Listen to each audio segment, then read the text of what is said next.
Yeah, let's get into the articles. I know anybody who's been following Trapt with any degree of familiarity will know that the Trapt guy is pretty insane. But we do have some insane early articles too. So Bryan, where did you want to start? I want to start with. I had been talking about how the guy grew up, and I want to talk about how the interviews he does are mostly the same back then. And I want to talk about a little bit about some of what he said. So I'm going to read. The guy goes, "Did growing up in Los Gatos influence your music?" And he goes, "Definitely." Sorry, this is from an MTV VH1 MTV interview.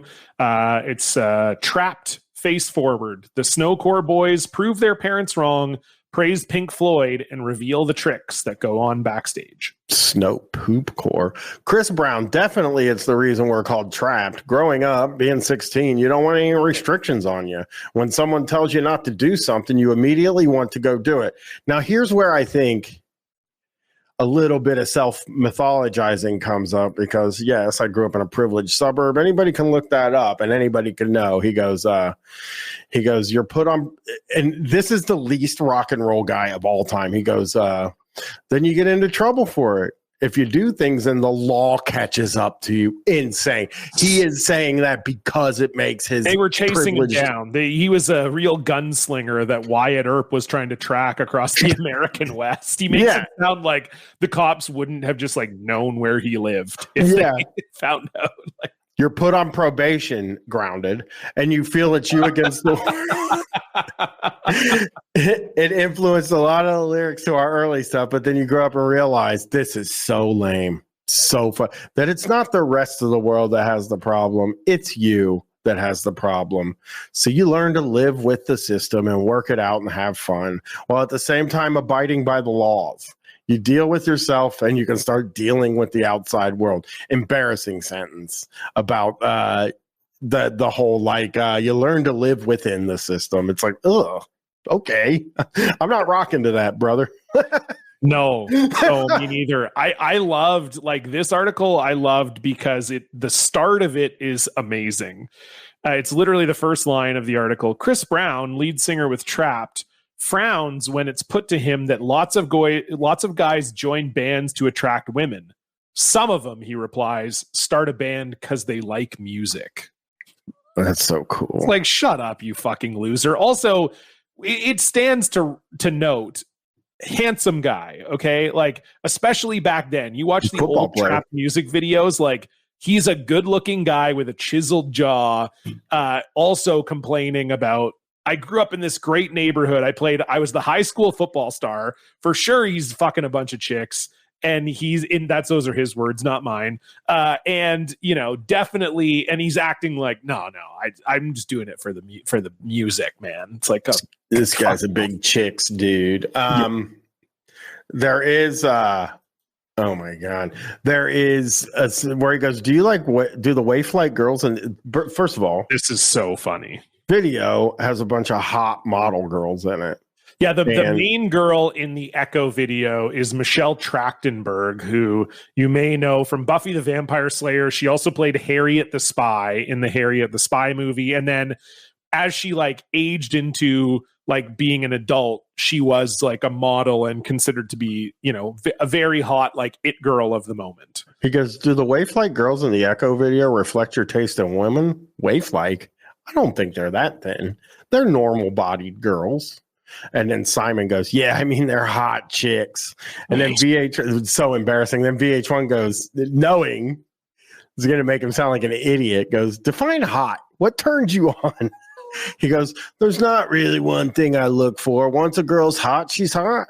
You look at her and you're attracted to her. But what makes a girl really hot is how cool she is, what she has going on upstairs. That's what makes you really, really go for a girl.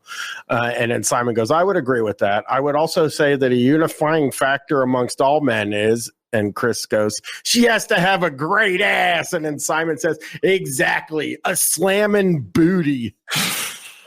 A slamming booty. That's got to be the name of this. A slamming booty. Insane. That's a nasty thing to say. And then it goes on from there to say, because in the Echo video, he's like, Michelle Trachtenberg is kind of like stalking him. And they say, is making out with a model under the hot lights for 6 hours one of the perks of the job?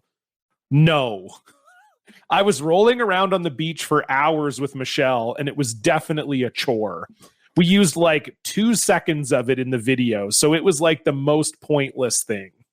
How do you like this one? And it's just like, again, watch the video. Like, Michelle Trachtenberg looks very nice. Like, it's just the idea of him being like, no. I mean, she's a hot chick, dude. She's a hot chick with a nice hot chick booty. Putting your rocking with a slamming booty. I liked this too because it shows how devoid of any sort of humor they have. Do you ever play any practical jokes on your support bands? Remember when Fallon was on and she said that the Disturbed guys would throw dildos on stage, and we were like, what a shitty prank. I mean, it's not even like a funny prank. It's just a bunch of dildos. You know what I mean? Well, this guy goes, we were on tour with this band Stage. Don't name your band Stage. I know you think it's funny, and you probably have a reason. You know what I mean? They probably have some fucking reason, like, your life's a stage, man. And we play on a stage. It's a dual meaning. Horrible band. And replaced their water with vodka. No, you didn't. We had a cup of poo right by the drums. No, you didn't. What does that even mean? Yeah, we just put a cup of poo next to the drums. Poo by the drum. Lying. These guys are lying ass liars. And he goes, and played porn music through the speakers while they were on. There's zero chance that happened. Like, negative 1,000% chance that as the band was playing, they piped in porno music. Zero chance. Zero chance. And then this last part is like, maybe this is one that's possible that they did, but he's like, I got to do it the way he was probably doing it. we put this finely ground flour on the drummer's snare, so every time he hit his snare drum, it poofed right into his face. Ah! Using the word poofed to like try to sound like, well, we're real pranksters, man. It's just like George Clooney over there doing practical jokes.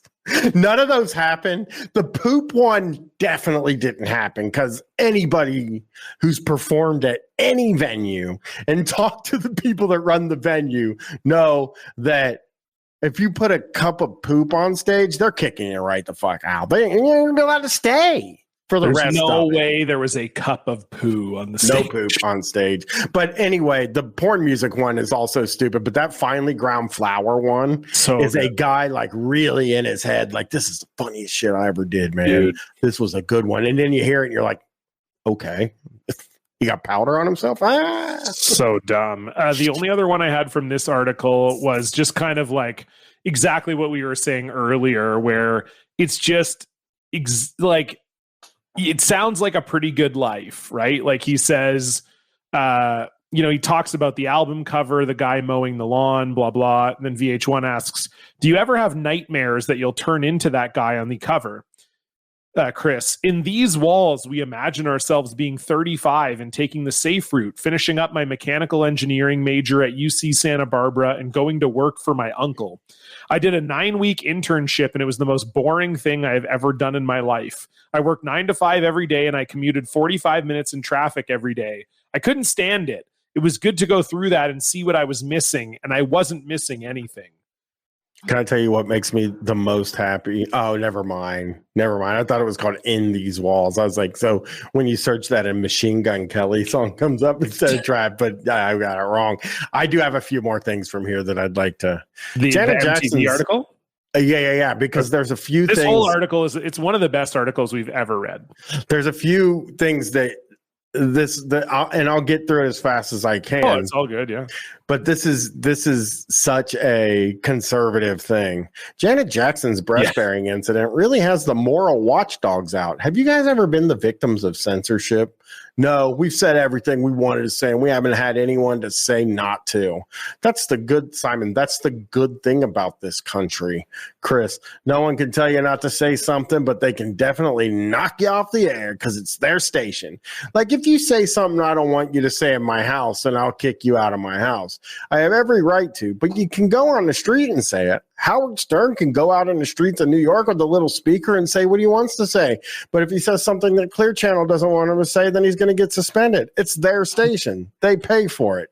So pathetic. But I also love the idea of this guy being like, no one's ever told me I can't say anything. It's like, so you're comparing yourself to a black woman and basically saying like, well, you know, that's kind of her fault. Like, no one ever tells me I can't do anything. It's like, I wonder why. I wonder why that has been that way in your life so far. It would be sick to show him that, like when he was posting about the woke police going after him, like a really good way to just share it with them. But then they go, have you ever changed something to avoid getting into trouble like that? But this is so pathetic. So pathetic. You have no idea. When I read this, you're like, these are the most pathetic guys ever.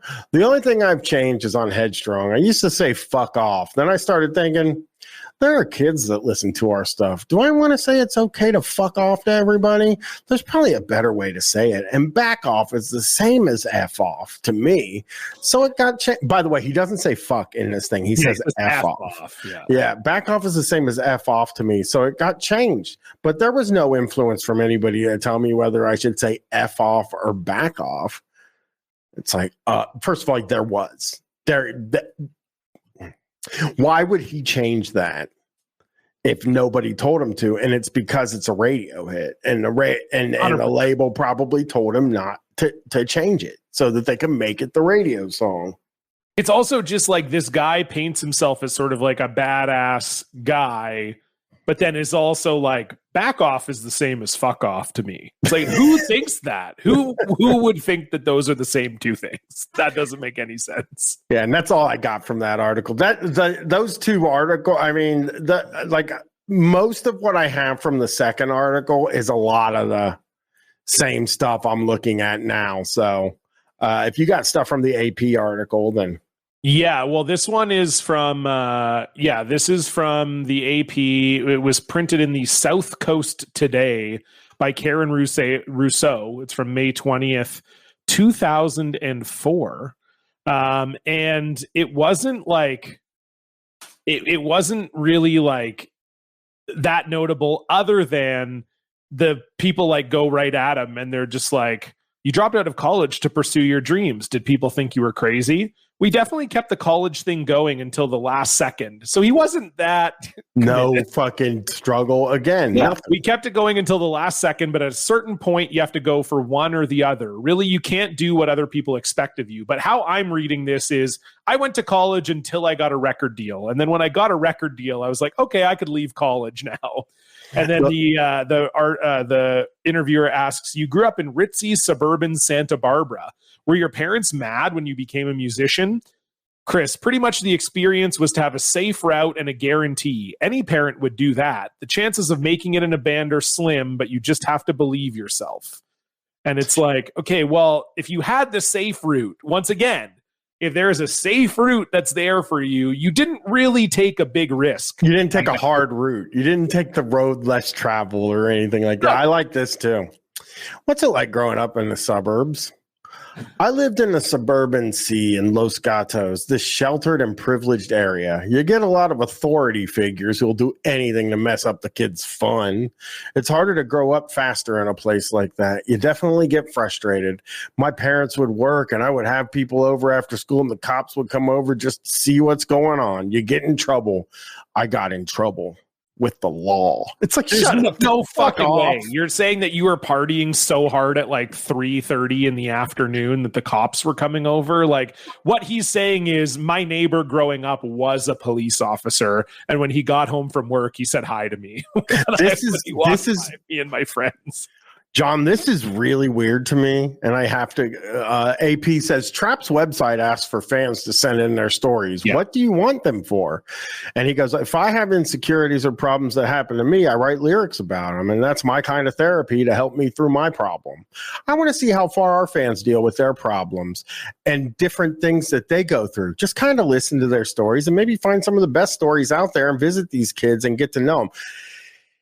He's using that to write songs. He is using these kids' experiences to write songs for the next album. It is creepy and it is fucking weird. It's weird. And just the line of like, yeah, I want these kids to write me and then maybe I'll go hang out with them. Yeah. Hey, teenagers, write me all your problems. Maybe I'll hang back and I'll get a hold of you. Not in a weird way. No.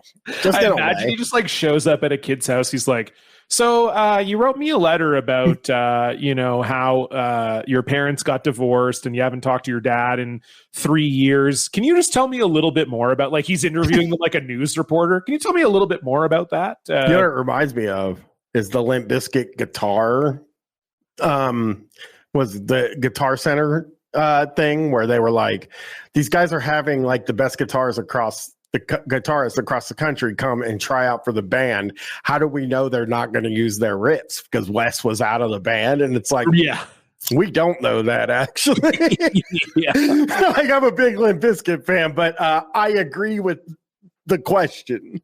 Results may vary based on which riffs we steal from which Guitar Centers. Yeah, because you sign something when you try out. Yeah, for sure. So they definitely could have just taken riffs that people played in the tryouts. And I'm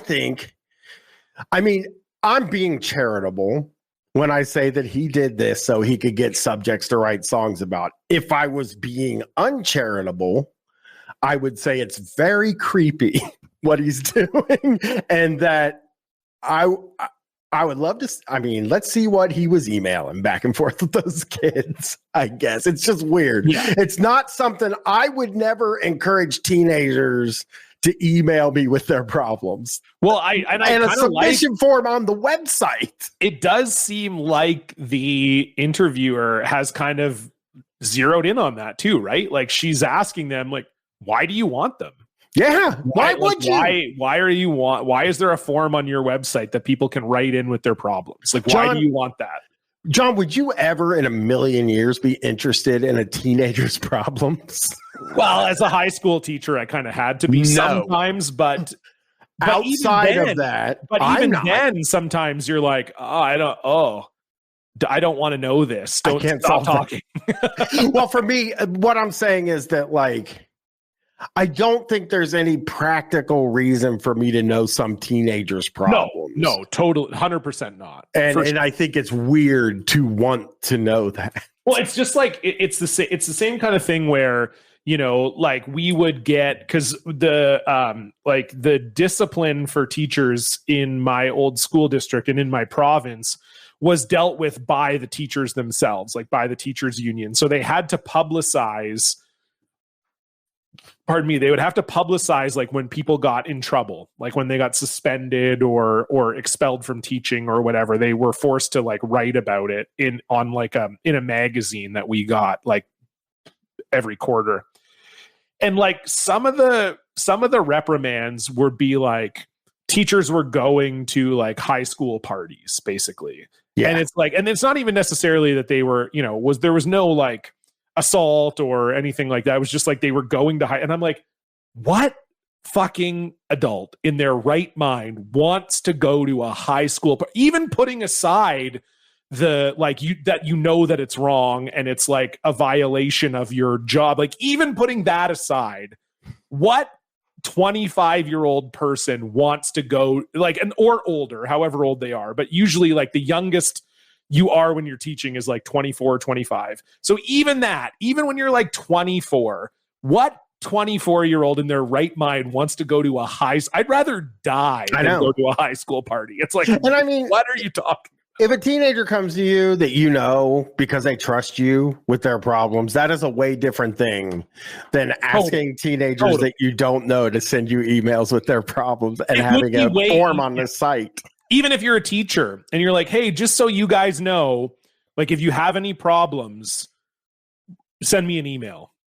Like, I would never invite that. Like, yeah, if you can tell that, like, something's going on with a kid, or if they approach you after class or whatever, that's way different. Yeah. But to just volunteer, like, hey, look, I was a teenager once. You want to just email me with your problems? I'm there. That is fucking weird. Yeah, unless you're a school counselor.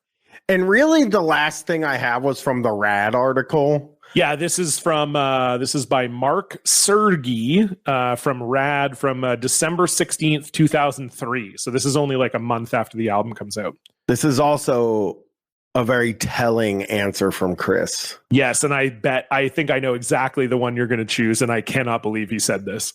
Your band started playing rapcore music, which, by the way, they used to call. I forgot they used to call nu metal rapcore for a period of time. That was kind of a blast from the past. He goes, "Why did you change your style?"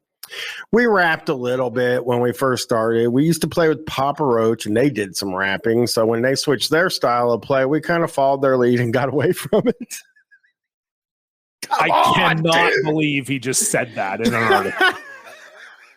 Come on, man. Papa Roach stopped rapping, and we've just always thought they were a great band, so we just stopped doing it too. John, it's worse than that. It is, hey, we heard Papa Roach rapping, so we started rapping. And then Papa Roach kind of got away from rapping, so we stopped rapping. It's like, motherfucker, what do you have going on with Papa Roach?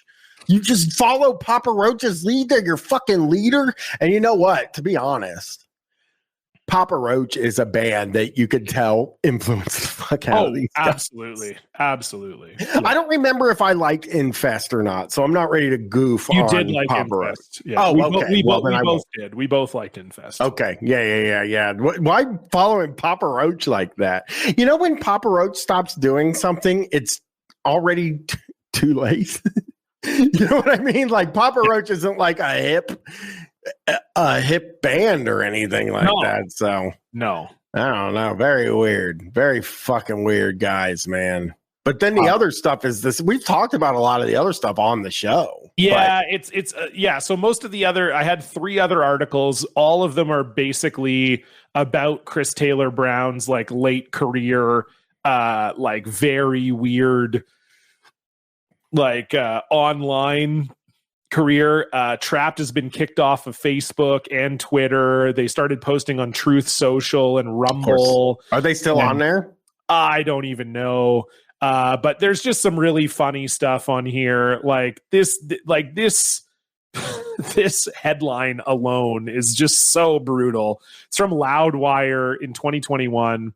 Trapt singer clarifies comments on statutory rape. It's like, oh my God. Well, that's an interesting thing for the guy that had teenagers write him letters with their problems. Have to comment on.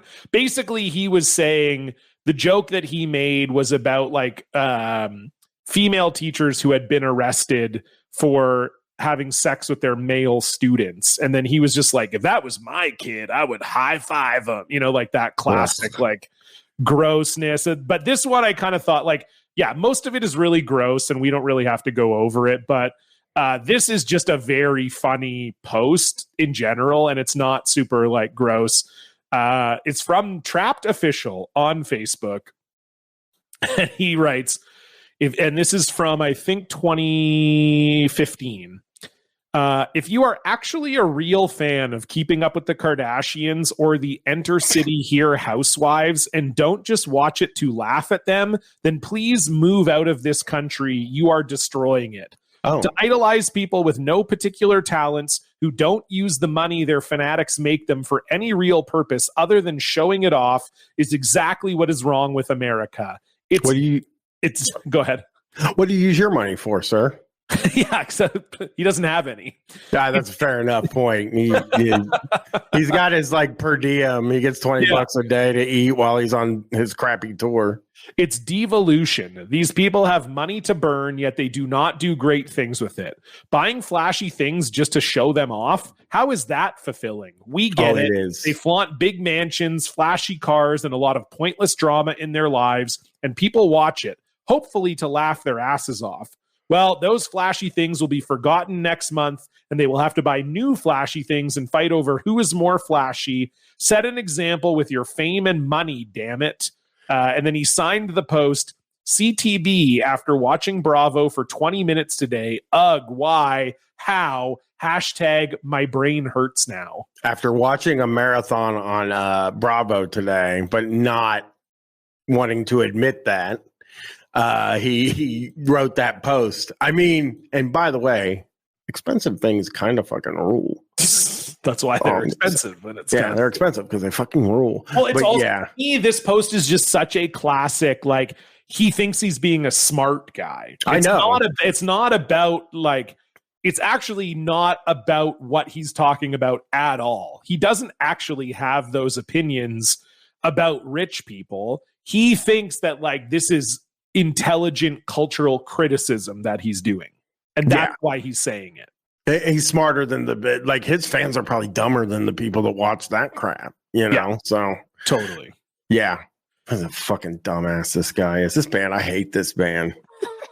It was a wild ride, but yeah, definitely. There's a few other Trapt articles that I pulled. I will link them on our Patreon if you want to read more about all the stupid shit that Chris Taylor Brown has said over the years. There's a really good Daily Beast article that kind of sums a lot of it up. And so, yeah, if you don't know that, over on our Patreon, if you're a member of our Patreon, we actually post all the articles that we read on this show.